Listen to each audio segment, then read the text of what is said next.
Önce Kayseri'de 14 yaşındaki Mehmet'in hayatını kaybettiği köpek saldırısı, ardından Kırşehir'de 9 köpeğin saldırısına uğrayan Sabahat Karaman.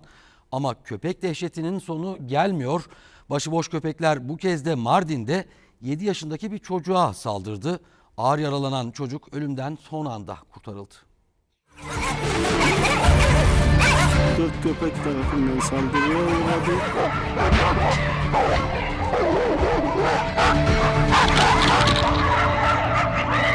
Okuldan çıkmış eve gidiyordu. Başıboş köpeklerin saldırısına uğradı.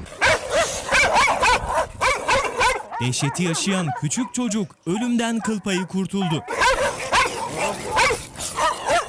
Önce Kayseri'de 14 yaşındaki Mehmet'in hayatını kaybettiği köpek saldırısı, ardından Kırşehir'de yolda 9 köpeğin saldırısına uğrayan Sabahat Karaman. Bu iki korkunç olayın ardından köpek dehşetinin adresi bu kez Mardin.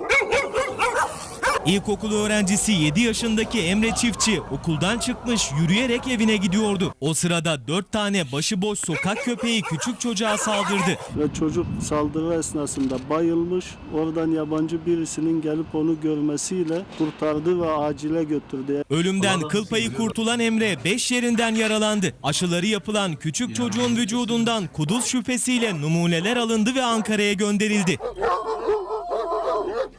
Zavallı çocuğun hastanedeki tedavisi sürüyor.